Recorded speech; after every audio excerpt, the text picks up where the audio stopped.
Hi there, welcome back to my channel. I wanted to do a quick video in response to the last two videos I did, which both went out on Sunday, just gone.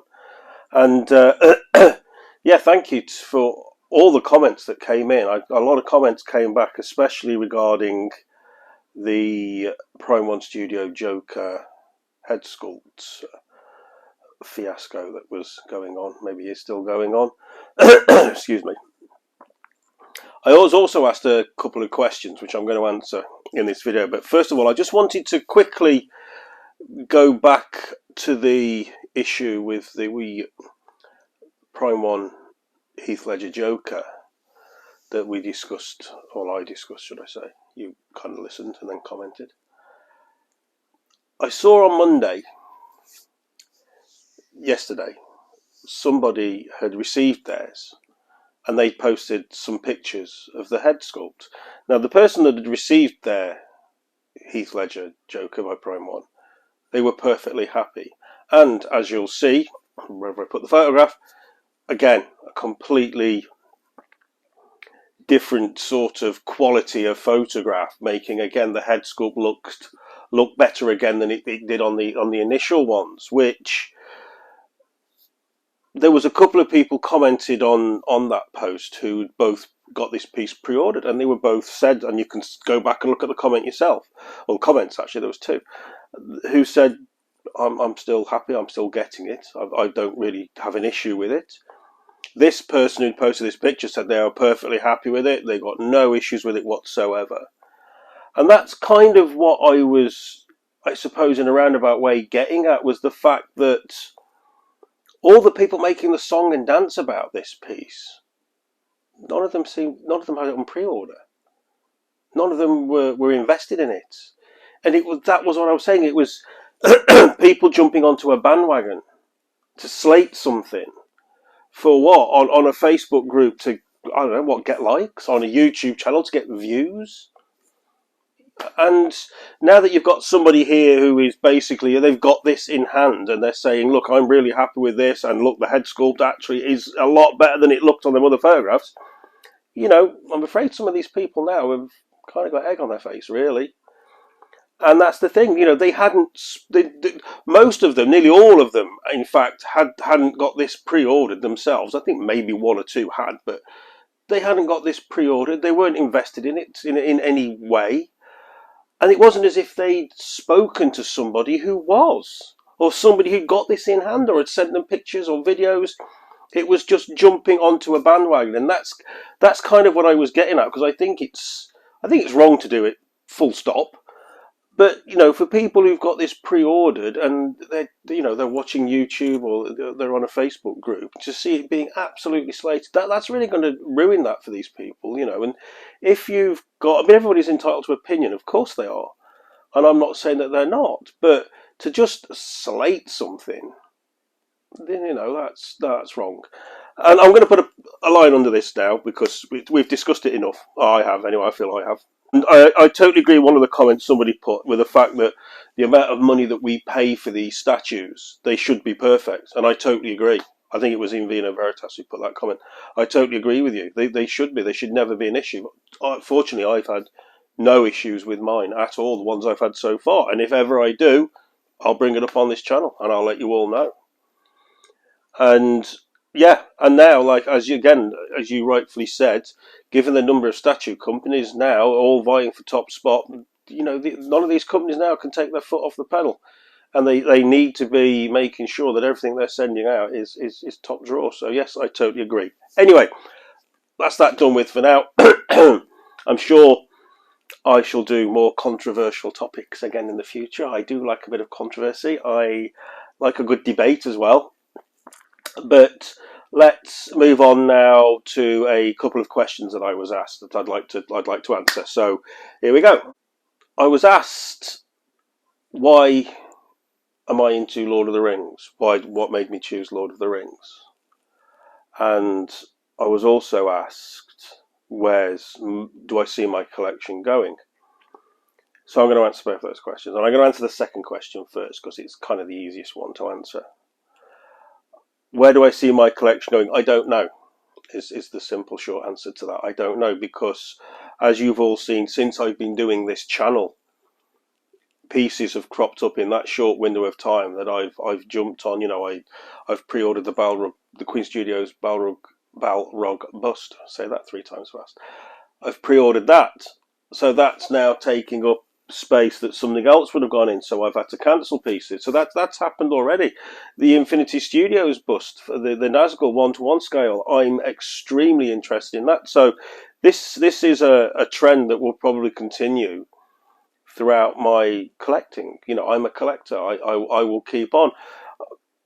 The only thing I can see that will happen is I will get to a certain point where all my display space is taken up, and it will simply be a case that I see something that I absolutely love, or I'm desperate to own it, to buy it, and something will be sold to make room for the display space for that, and that's how it will go. But at the same time, because I'm selling pieces to buy new pieces, then my collecting will be almost self-financing, which will be a nice place to be. That will be a nice sort of position to be in. I know I can get, say, £1,000 for that, even though this item costs, say, £1,500, but I know I can get £1,000 for that.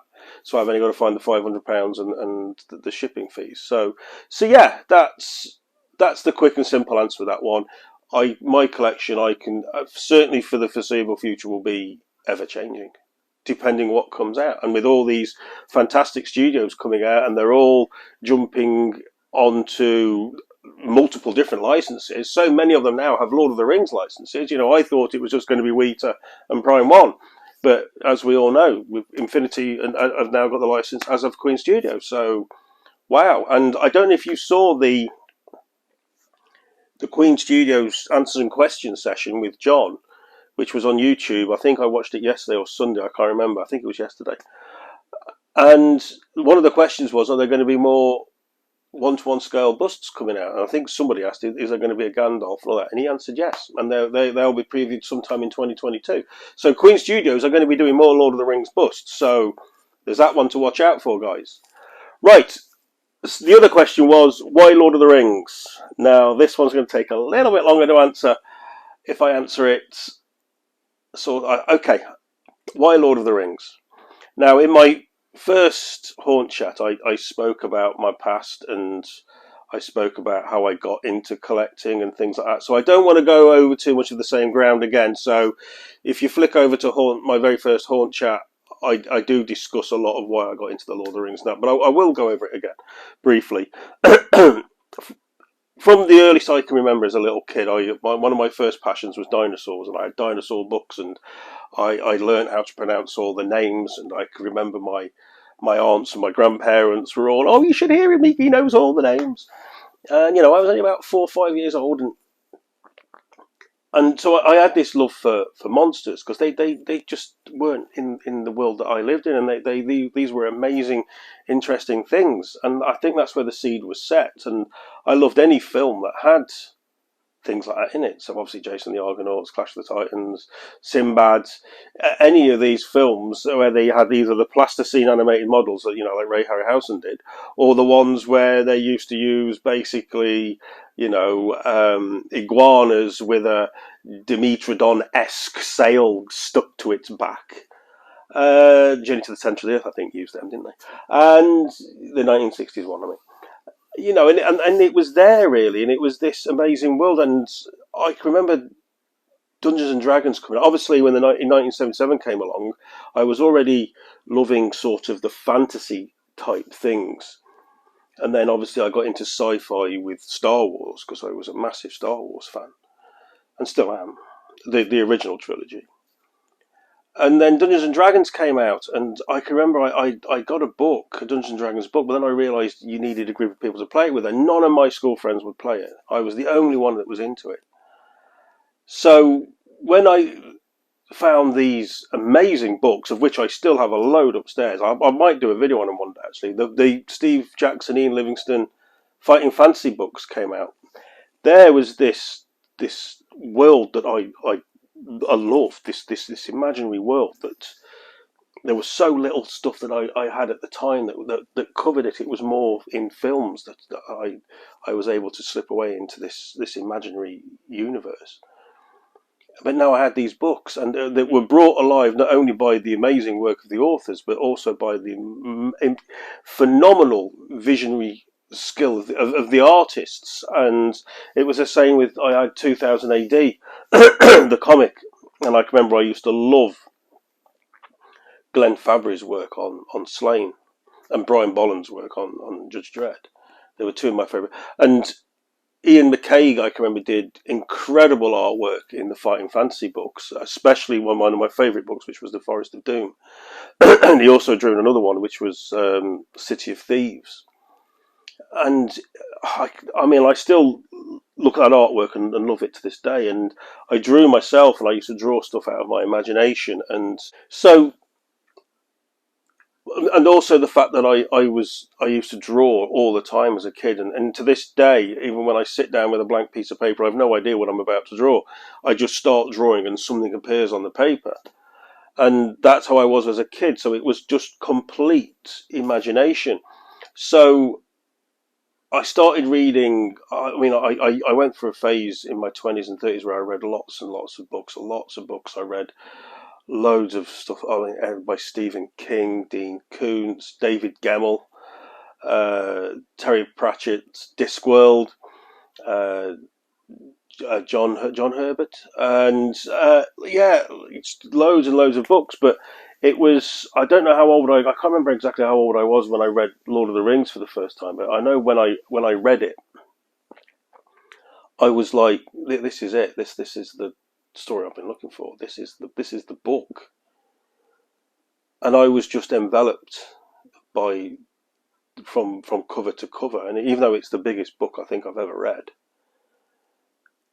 I've read it 3 times, and it was such a, I mean, I love obviously the bit in Moria where it was really dark, like the Barrow Downs, which actually doesn't appear in the film, and the Barrow Whites, and that's such a shame because I remember that being such a haunting, dark part for a book that started off quite light, and then you went into this very dark area with the hobbits. And yeah, and that was it really. It was just, as soon as I read it, I fell in love with it. And then to see Tolkien's work visualized by the likes of John Howe, it was just incredible. And now to have been able to have seen it in film, it just, from a little kid growing up into an adult, it's always been there, and it's always been a passion. I've always loved that fantasy realm, that's incredible make-believe world. So it was that amazing imaginary world that just grabbed me as a kid, and it still does to this day, as much as it did then, maybe more so. And I think that's why it's Lord of the Rings for me, because I'm sort of inexplicably drawn to, attracted to, almost pulled into this incredible, almost boundless, magical creativity of human imagination. And yeah, it's that, and I absolutely love it. And yeah, that's why. I hope that kind of answers the question. I think I've been rabbiting on more than long enough now for you all.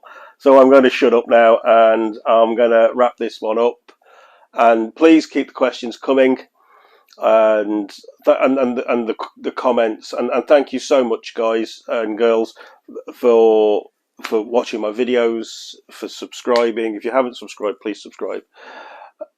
It's absolutely superb for me to keep getting all this feedback off you all and everything else. I really do appreciate it. So thank you ever so much. Anyway, it's Tuesday night, and we've only got 3 days now till Christmas. So I'm actually off now for 5 days. So I'm going to try and bang another video out before Christmas comes. So maybe a couple, I'll see.